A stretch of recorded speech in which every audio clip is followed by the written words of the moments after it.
السلام علیکم ناظرین۔ آج کا ہمارا ٹاپک ہے غذا کی سلامتی۔ غذا کی سلامتی سے سب سے پہلے ہم دیکھتے ہیں کہ غذا کی سلامتی ہوتی کیا چیز ہے۔ غذا کی سلامتی سے مطلب ہے صارفین کو کسی بھی طرح کے نقصان سے بچانا، اور غذائی رابطہ کار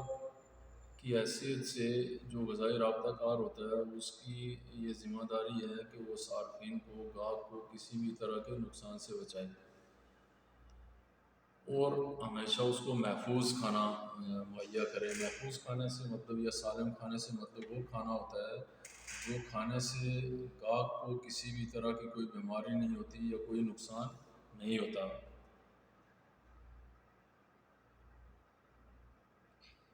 غذا کے خطرات، جن خطرات سے آپ صارفین کو بچانا ہے، 3 طرح کے ہوتے ہیں، جس میں پہلی طرح کے ہوتے ہیں کہ طبعی مطلب جو آپ دیکھ سکتے ہیں، جن کو آپ چھو سکتے ہیں، جیسے اسکرو ہو گیا، نٹ بولٹ ہو گیا، بال ہو گئے، آپ کے ناخن ہو گئے، اور پین ہو گیا، پیپر کا پیس ہو گیا، اسی طرح آپ کے بٹن ہو گئے۔ اس کے علاوہ دوسری ہوتی ہے کیمیائی مطلب کوئی کیمیکل نہ چلا جائے کھانے کے اندر، جیسے آپ نے پلیٹ دھوئی، ہانڈی دھوئی، تو اس کو بعد میں اچھے سے آپ نے واش نہیں کیا، اس کو پانی نہیں مارا، تو وہ کھانے کے اندر چلا جائے گا۔ اور تیسرا ہوتا ہے حیاتیاتی، جو سب سے خطرناک ہوتا ہے، جس میں مائکرو آرگنزم یعنی جراثیم کی وجہ سے جو ہوتا ہے، اور اس میں بیکٹیریا مین ریزن ہوتی ہے، مین جو وجہ ہوتی ہے وہ بیکٹیریا ہوتا ہے جو کھانے میں چلا جائے۔ کھانے میں آپ کو پتہ بھی نہیں چلے گا، آپ کھا لیں گے، اس کا ذائقہ بھی ٹھیک ہوگا، لیکن جب آپ اس کو کھاتے ہیں تو اس کے بعد آپ کو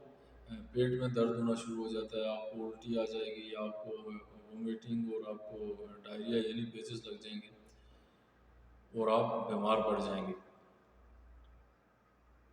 اب جو کھانا خراب کھائیں گے، تو اگر آپ نے خراب کھانا کھایا تو اس کی وجہ سے آپ کو فوڈ پوائزننگ ہو جائے گی، اور فوڈ پوائزننگ کے جو علامات ہیں اس میں آپ کو بخار ہو جاتا ہے، اسال یعنی آپ کو پیچز ہو جاتے ہیں، پھر آپ کو قے ہوتی ہے یعنی الٹی ہوتی ہے، اور پیٹ میں درد ہو جاتا ہے۔ اور یاد رکھیں کہ یہ جو علامات ہیں یہ 1 سے 36 گھنٹے کے اندر اندر ظاہر ہونا شروع ہو جاتی ہیں۔ پھر جو زیادہ خطرے والے لوگ ہوتے ہیں، جن کو یہ زیادہ خطرہ ہوتا ہے کہ ان کو یہ فوڈ پوائزننگ ہو جائے گی عام لوگوں کی نسبت، ان میں بچے ہوتے ہیں، کیونکہ بچوں کا جو امیون سسٹم ہوتا ہے، قوت مدافعت ہوتی ہے، وہ بڑی کم ہوتی ہے۔